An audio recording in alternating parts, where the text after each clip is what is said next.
নমস্কাৰ, স্বাগতম জনাইছো অন্য এটা ভিডিঅ'ৰ মাজলৈ। আজি চেন্নাই ছুপাৰ কিংছৰ লজ্জাজনক হাৰ কেকেআৰৰ হাতত। হয়, আজি চেন্নাইৰ চেপকল মেচ অনুষ্ঠিত হৈছিল আৰু চেন্নাইৰ ঘৰত গৈ পৰাস্ত কৰে কেকেআৰ বাহিনীয়ে। যেহেতু চেন্নাই ছুপাৰ কিংছ নিজৰ ঘৰত অজয়ী থাকে, ইয়াৰ আগতে পৰাস্ত কৰিবলৈ সকলো দলে ভাবিব লাগে, কিন্তু আজি কেকেআৰৰ ঘৰত গৈ 8 উইকেটত পৰাস্ত কৰে আৰু চেন্নাই ছুপাৰ কিংছে হৈ যোৱা মেচৰ 5খন মেচ একেৰাহে পৰাস্ত হয় আৰু নিজৰ ঘৰত একেৰাহে হৈ যোৱা 3খন মেচত 3খনতে পৰাস্ত হ'বলগীয়া হয় চেন্নাই ছুপাৰ কিংছ। আজি যেহেতু মহেন্দ্ৰ সিং ধোনীয়ে কেপ্টেইনচি কৰিছিলে, যেহেতু ঋতুৰাজ গায়কোৱাড এভেইলেবল নাই, টিমত নাই, কিন্তু ধোনী কেপ্টেইনচি কৰিছিলে আৰু আমি সকলোৱে ভাবিছিলো যে আগৰ চেন্নাই ছুপাৰ কিংছৰ দৰে কেপ্টেইনচি কৰিব আৰু মেচখন জয়ী হ'ব। মহেন্দ্ৰ সিং ধোনীৰ সেই আগৰ যাদু কামত নাই অহা আৰু লজ্জাজনক হাৰ হয় আৰু একেবাৰে মেচখন ওৱান সাইডেড হয় আৰু কলকাতা নাইট ৰাইডাৰ্ছে 10.1 অভাৰতে টাৰ্গেট চেজ কৰিবলৈ সক্ষম হয় আৰু 8 উইকেটত জয়ী হয় কলকাতা নাইট ৰাইডাৰ্ছ। ইয়াৰ আগতে এইদৰে পৰাস্ত হোৱা নাছিল চেন্নাই ছুপাৰ কিংছ, যদিও খেলত হাৰ জিক থাকে, কিন্তু এইদৰে মেচত পৰাস্ত হোৱা নাছিল। আজি 59টা বল থাকোতেই মেচখন জয়ী হ'বলৈ সক্ষম হয় কেকেআৰ। ইয়াৰ আগতে মুম্বাই ইণ্ডিয়ানছে পৰাস্ত কৰিছিল চেন্নাই ছুপাৰ কিংছক 12.1 অভাৰত টাৰ্গেট চেজ কৰিছিল আৰু আজি 10.1 অভাৰতে 10.1 অভাৰতে কেকেআৰে টাৰ্গেট চেজ কৰে আৰু মেচখন 8 উইকেটত জয়ী হয়। আচলতে আজি চেন্নাই ছুপাৰ কিংছৰ কোনো ধৰণৰ ইন্টেন্টে দেখা পোৱা নাছিল, কোনো এজন বেটসমেনে ইন্টেন্টে দেখুওৱা নাছিল। মাত্ৰ 103 ৰান কৰে 20 অভাৰত, মডাৰ্ণ ডে টি20 ক্ৰিকেটত 103 ৰান কৰে 20 অভাৰত 9 উইকেটত। চেন্নাই ছুপাৰ কিংছৰ হৈ ষ্টাৰ্ট ভাল পোৱা নাছিল। প্ৰথমতেই যেটো ইন্টেন্ট দেখুৱাব লাগিছিল ৰচিন ৰবীন্দ্ৰ যদিও ৰান কৰে, খুব এটা স্লো ষ্ট্ৰাইক ৰেটেৰে ৰান কৰি আহিছে আৰু ডেভিন কনৱেও ৰান কৰিব পৰা নাই আৰু ৰচিন ৰবীন্দ্ৰই মাত্ৰ 4 ৰান কৰে, 11টা বল খেলে, 11টা বলত 4 ৰান কৰে, যেটো ষ্ট্ৰাইক ৰেটেৰে খেলিব লাগিছিল 11 বলত 4 ৰান, খুব এটা স্লো ষ্ট্ৰাইক ৰেটেৰে খেলিছিল প্ৰথম ষ্টাৰ্টিঙৰ পৰা আৰু কনৱে 12 ৰান কৰে আৰু ৰাহুল ত্ৰিপাঠী 16 ৰান কৰে, যেটো ইন্টেন্ট দেখুৱাব লাগিছিল ৰাহুল ত্ৰিপাঠীৰ পৰাও দেখা পোৱা নগ'ল আৰু আজি মহেন্দ্ৰ সিং ধোনীয়ে মাত্ৰ 1 ৰান কৰিবলৈ সক্ষম হয় 4টা বল খেলি। যদি মহেন্দ্ৰ সিং ধোনী আউট হোৱাটো খুব এটা কন্ট্ৰভাৰ্সি, আউট হয় নে নহয়, এটো ডিসমিসাল আছিল নে নাই, খুব এটা কন্ট্ৰভাৰ্সি হৈছে, কাৰণ বলটো যেতিয়া গৈছিল তেতিয়া বেটখন মাটিত লাগিছিল, সেইটো এটা অন্য বিষয়। তথাপিও মহেন্দ্ৰ সিং ধোনী 1 ৰান কৰি আউট হয় আৰু চেন্নাই ছুপাৰ কিংছৰ কেপ্টেইন হিচাপে বেটিং কৰিছিল মহেন্দ্ৰ সিং ধোনী।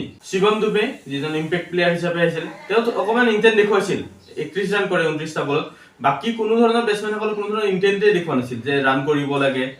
চেন্নাই ছুপাৰ কিংছৰ 17.1 অভাৰত 79 ৰানত 9টা আউট হৈছিল। শেষৰটো উইকেটৰ পাৰ্টনাৰশ্বিপ কৰে আৰু চেন্নাই ছুপাৰ কিংছক 100 ৰানলৈ লৈ যায়, 103 ৰান কৰে 9 উইকেটৰ বিনিময়ত আৰু জাদেজা 0, যেটো জাদেজা একেৰাহে ফ্লপ হৈ আহিছে। অশ্বিনেও 1 ৰান কৰে, অশ্বিন আজি নাজানো কি কাৰণে প্ৰথমে বেট কৰিব পঠিয়াই দিলে ধোনী আৰু জাদেজাৰ মাজত, ধোনী আৰু জাদেজাৰ আগত, কিন্তু অশ্বিনেও ৰান কৰিব নোৱাৰিলে আৰু জাদেজা 0, একেৰাহে জাদেজা ফ্লপ হৈ আহিছে আৰু নিৰ্ধাৰিত 20 অভাৰত মাত্ৰ 103 ৰান কৰিবলৈ সক্ষম হয় 9 উইকেটৰ বিনিময়ত চেন্নাই ছুপাৰ কিংছ। আচলতে কেকেআৰৰ বলাৰসকলে খুব ভাল বলিং পাৰফৰমেন্স আগবঢ়াইছে, বলাৰসকলে কোনো এটা চান্সে দিয়া নাছিল, প্ৰথমৰ পৰাই এটেক কৰিছিল কেকেআৰৰ বলাৰসকলে আৰু ৰাহানেৰ যেটো কেপ্টেইনচি খুব এটা প্ৰশংসনীয় কেপ্টেইনচি কৰিছে ৰাহানে, আজিও ভাল কেপ্টেইনচি কৰিছে, যেটো বলিং ৰোটেশন খুব ভাল কৰিছে আৰু সুনীল নাৰায়ণে 4 অভাৰ কৰি মাত্ৰ 13 ৰান দিয়ে আৰু যত নেকি 3টাকৈ উইকেট ল'বলৈ সক্ষম হয়, গোটেইকেইটা ইম্পৰ্টেন্ট উইকেট লয় সুনীল নাৰায়ণে আৰু যেটো ইকনমিৰে সুনীল নাৰায়ণে বল কৰিছে সঁচাকৈ প্ৰশংসনীয়,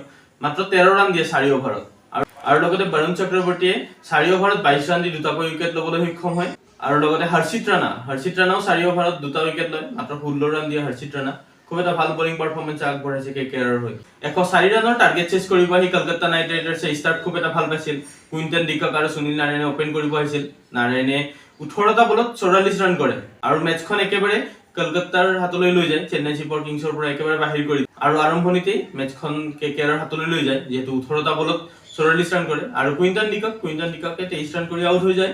লগতে ৰাহানে 20 ৰান কৰে আৰু লগতে ৰিংকু সিঙে 15 ৰান কৰে মাত্ৰ 12টা বলত আৰু মেচখন জয়ী হয় মাত্ৰ 10.1 অভাৰতে আৰু 59টা বল থাকোতে মেচখন জয়ী হ'বলৈ সক্ষম হয়। এটা বৃহৎ জয় আৰু এটা আচলতে চেন্নাই ছুপাৰ কিংছৰ কাৰণে এইটো লজ্জাজনক পৰাজয় বুলি ক'ব লাগিব।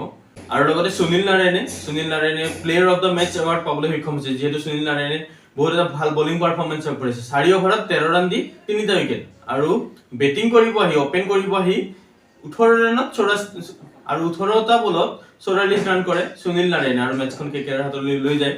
আপোনালোকে কি ভাবে, ধোনীৰ কেপ্টেইনচিত চেন্নাই ছুপাৰ কিংছে কামবেক কৰিব পাৰিবনে? যেহেতু আগতে এবাৰ কামবেক কৰিছিল কিন্তু এইটো অসম্ভৱ যেনে লাগিছে আৰু লগতে কাইলৈ মেচ অনুষ্ঠিত হ'ব লক্ষ্ণৌ ছুপাৰ জায়েন্টছ আৰু গুজৰাট টাইটেন্সৰ মাজত যেহেতু কাইলৈ শনিবাৰ দুখনকৈ মেচ অনুষ্ঠিত হ'ব আৰু লগতে সন্ধিয়া মেচ হ'ব পাঞ্জাব কিংছ আৰু ছানৰাইজাৰ্ছ হায়দৰাবাদ কোনে জিকিব ছানৰাইজাৰ্ছ হায়দৰাবাদ জিকিব পাৰিবনে যেহেতু হাৰিয়ে আহি আছে তো কমেন্ট কৰি জনাব আৰু যদি ভিডিওটো ভাল লাগিল লাইক কমেন্ট কৰি দিব আৰু যদি পেজটোলৈ নতুনকৈ হৈছে পেজটো ফলো কৰি দিব নাপাহৰিব এইদৰে আমি ক্ৰিকেটৰ সকলোবিলাক আপডেট দি যাবলৈ চেষ্টা কৰিম ধন্যবাদ